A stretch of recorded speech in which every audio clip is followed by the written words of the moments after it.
Bonjour bien-aimés dans le Seigneur, c'est mardi aujourd'hui. Nous allons nous retrouver ce soir pour le direct de la cellule de prière à la gloire de Dieu. Je vous invite à être connectés sur Facebook et sur YouTube. Nous serons en direct utilisant nos deux chaînes. Entre-temps, nous continuons la parole de Dieu dans Matthieu chapitre 13. Nous lisons à partir du verset 31.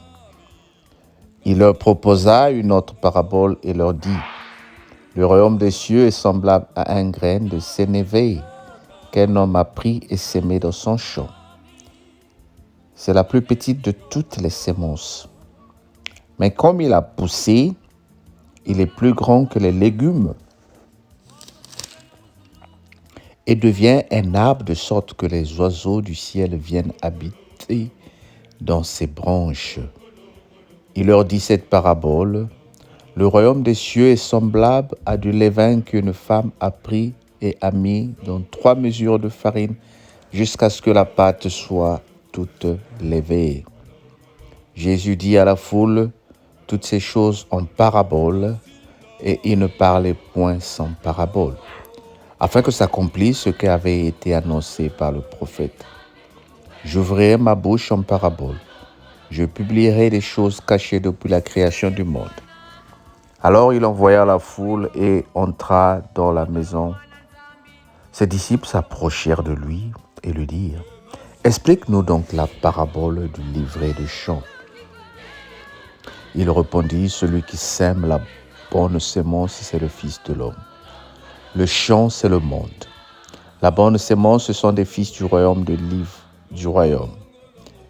Livrés, ce sont les fils du malin. L'ennemi qui l'a sémé, c'est le diable. La moisson, c'est la fin du monde. Les moissonneurs, ce sont les anges. Or, comme on arrache l'ivrée et qu'on la jette au feu, il en sera de même à la fin du monde. Le Fils de l'homme enverra ses anges qui arracheront de son royaume tous les scandales et ceux qui commettent de son royaume tous les scandales et ceux qui commettent l'iniquité. Et ils les jetteront dans la fournaise ardente, où il y aura des pleurs et des grincements de dents. Alors les justes resplendiront comme le soleil dans le royaume de leur Père. Que celui qui a des oreilles pour entendre, entende. Que celui qui a des oreilles pour entendre, entende. Nous avons lu du verset 30 jusqu'au verset 43. Nous avons lu du verset 31, Matthieu 13, 31 à 43. Il se passe ici plusieurs ou quelques événements où le Seigneur est en train de parler. Il proposa une parabole. Pourquoi il propose des paraboles? Mais c'est comme nous dit la Bible, ça a été annoncé dès l'ancien temps que le Fils de l'homme sur terre parlera en parabole, pour que les élus seuls comprennent. Et ceux à qui le choix n'a pas été fait ne puissent pas comprendre le message. C'est la même chose avec les messages de foi que nous écoutons, les actes de foi que nous posons. Il y a certaines choses que toi et moi, nous faisons dans la foi que d'autres personnes ne peuvent pas comprendre. Il explique encore que ces choses-là, c'est comme une petite graine. La graine qui ne représente pratiquement pas grand-chose.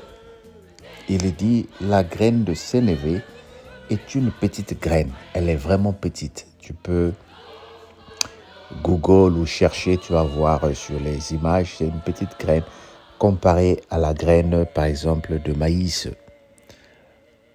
Et la graine de sénévé, lorsqu'elle pousse, elle donne un grand arbre, alors que le maïs et les autres grains ne font que des petites plantes. Le grand arbre, quand il est poussé, il donne même 2 lieux de refuge aux oiseaux et à certains animaux. ce qui apparaît petit à nos yeux spirituellement est grand. Ce qui apparaît sans importance à nos yeux spirituellement est grand. C'est ce que le Seigneur est en train d'expliquer ici en utilisant les paraboles, bien-aimés. Les paraboles, comme j'ai dit au départ, sont des messages qui sont codifiés pour nous, les saints. J'ai eu la chance de prier avec une sœur hier soir, à qui j'étais en train d'expliquer. Souvent, dans la conception des Noirs, ou des Africains surtout, lorsque nous mangeons, nous faisons un rêve qu'on est en train de manger, nous disons qu'on est en train de nous donner la sorcellerie. Nous sommes tellement bornés par les croyances négatives que tout ce que nous voyons dans nos rêves, c'est des mauvais actes. Mais souvenons-nous dans Actes des Apôtres, lorsque Pierre a eu faim, il s'est endormi et il a rêvé. Pendant qu'on était en train de lui préparer à manger, il a rêvé qu'on lui donnait des reptiles à manger. Et Pierre a dit dans son rêve, mais je ne peux pas manger ces reptiles. Dans ma coutume, nous ne mangeons pas de telles choses. Le Seigneur lui a dit, n'appelle pas impur ce que moi j'ai qualifié de pur. Pourquoi ce rêve? Parce qu'il avait faim, il s'est endormi et il a rêvé qu'il était en train de manger des choses qu'on ne mange pas. Mais si c'était toi et moi, on allait tout de suite sauter. Ah, on est venu me donner la sorcellerie. On est venu me faire manger des choses. Non, bien-aimé.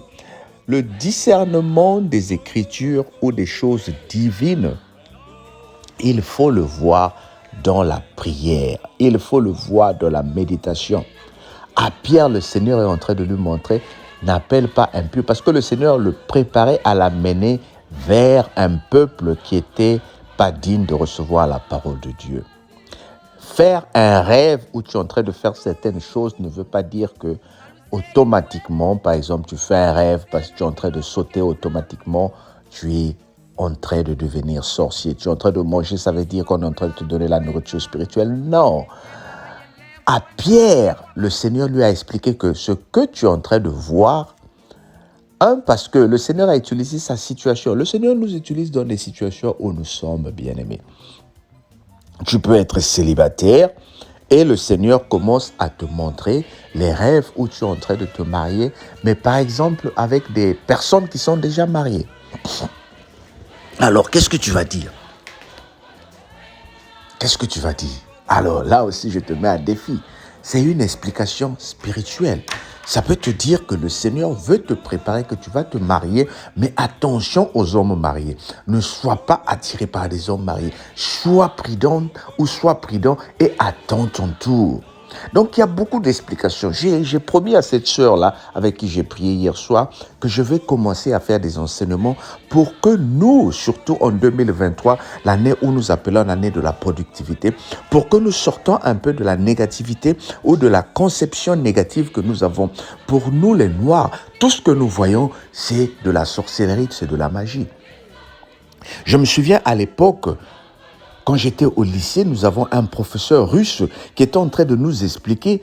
Il me disait, si vous êtes dans une forêt et que au bout des forêts, à l'autre angle de votre forêt, les herbes commencent à bouger, pour vous les Noirs, vous allez fuir. Mais nous les Blancs, nous allons partir voir pourquoi ces arbres-là ont bougé. Mais vous les Noirs, votre tendance, c'est crier. Au départ, je l'ai pris comme un raciste, je l'ai pris comme insultant. Mais grandissant, j'ai compris que évidemment, il a raison. Tout ce qui nous arrive, c'est le mal. Tout ce qui nous arrive, c'est la faute des autres. Tout ce qui nous arrive, c'est quelqu'un qui t'en veut du mal. Non, bien-aimé. À un moment, il faut que tu réalises. Pourquoi ceci m'arrive? Pourquoi le Seigneur permet que cela arrive? Est-ce que le Seigneur est en train de me parler d'une chose? On peut te virer d'un travail.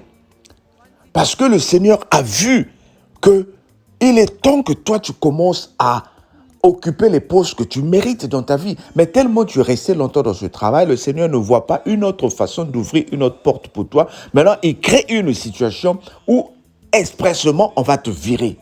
Tu arrives au travail, une petite erreur, on te vire. Alors tu commences à pleurer, c'est l'oncle au pays parce que je n'ai pas envoyé l'argent de Noël ou de fin d'année. Non.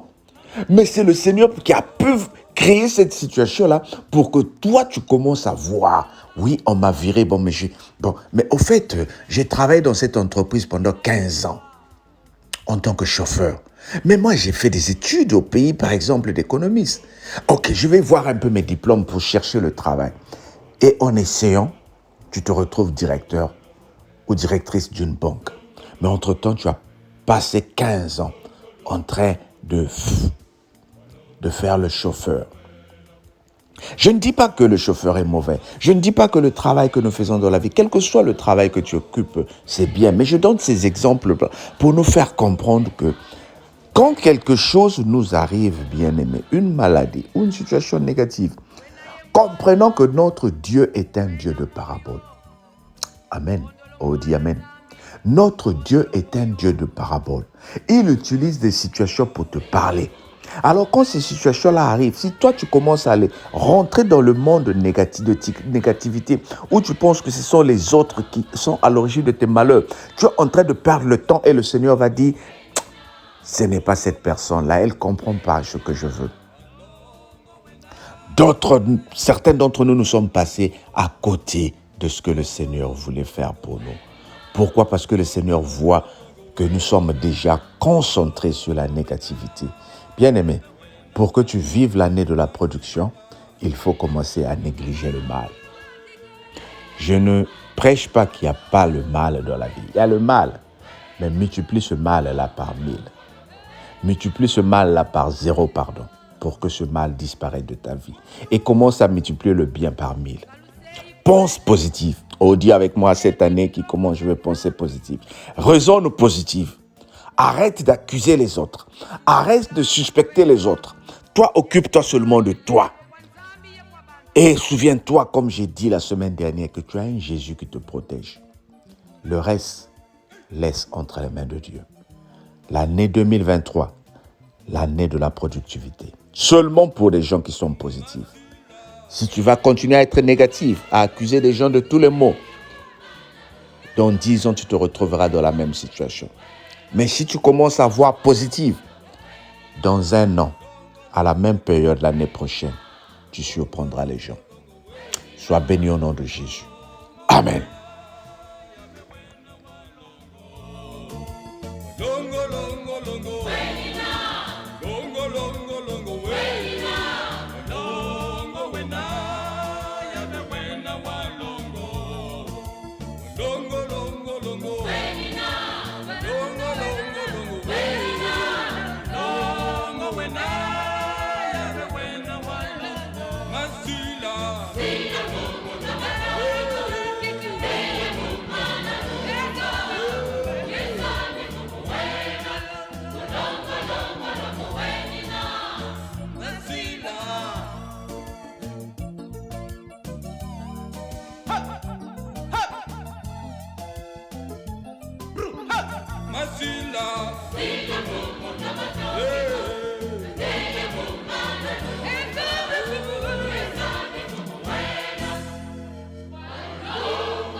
Walongo, Yahweh, Kwamikam.